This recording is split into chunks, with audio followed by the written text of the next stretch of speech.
Romain Zordan, on est ici au Salon des vins bio de Condrieu, le premier salon des vins bio de la région Rhône-Alpes. Alors vous êtes un jeune viticulteur, 2 ans de pratique à Fleury, vous faites 2 crus, Fleury et Morgon. C'est quoi finalement un vin bio quand on est en Beaujolais?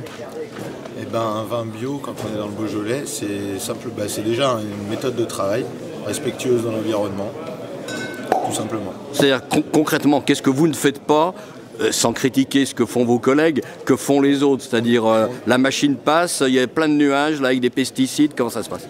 Non, pas du tout. Nous, on est le moins interventionniste possible, que ce soit à la vigne et en vinif.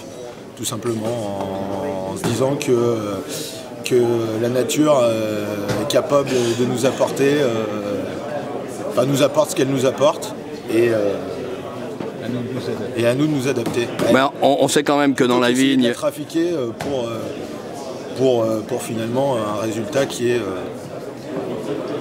pas forcément plus intéressant. On sait quand même que dans la vigne, il y a des champignons, il y a le botrytis, il y a le mildiou, il y a des insectes aussi. Il y a un de vos collègues vignerons là, justement, de Bourgogne, qui est passé au tribunal il y a quelques jours parce qu'il n'a pas voulu lutter contre la cicadelle. Alors vous faites comment justement pour lutter contre les maladies, contre les insectes? Alors c'est vrai que pour l'instant, nous, on a la chance de ne pas être touché par la cicadelle. On a fait avec le cru Fleury, on s'est baladé dans tout le vignoble pour regarder l'année dernière si on voyait des vignes qui étaient touchées. Alors c'est vrai que pour l'instant, on touche du bois, on n'a pas eu ce problème-là. Et pour parler de M. Giboulot, moi j'adhère complètement à cette manière de faire. C'est-à-dire de dire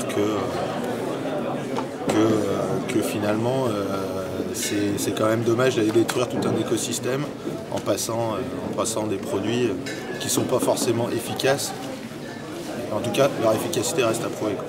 Alors je me tourne vers votre papa, qui lui a 37 ans derrière lui d'exploitation. Vous avez donc connu la viticulture traditionnelle, aussi bien entre les rangs de vignes qu'ensuite à la cave. Vous êtes ensuite passé en bio.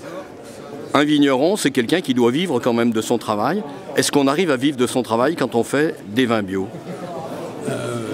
J'espère qu'on va y arriver, oui.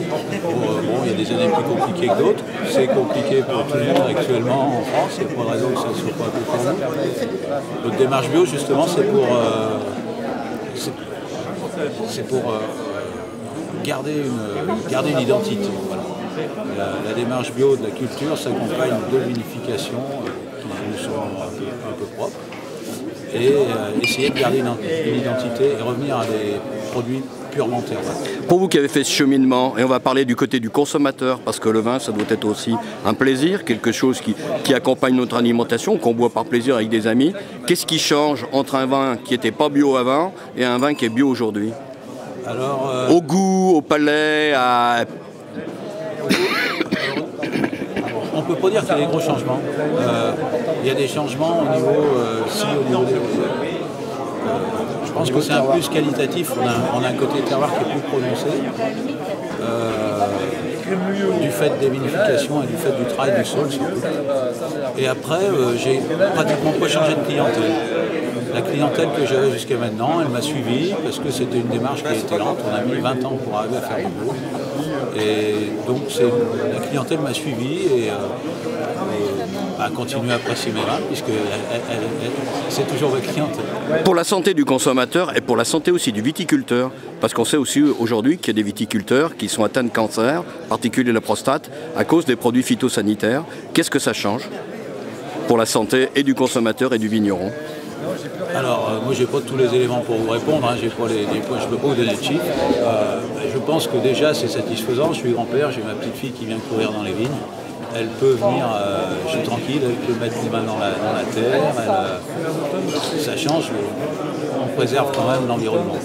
C'est quand même un plus, que ce soit pour nous. Après, au niveau du consommateur, il faudrait avoir les analyses exactes. Je pense qu'on trouve moins de produits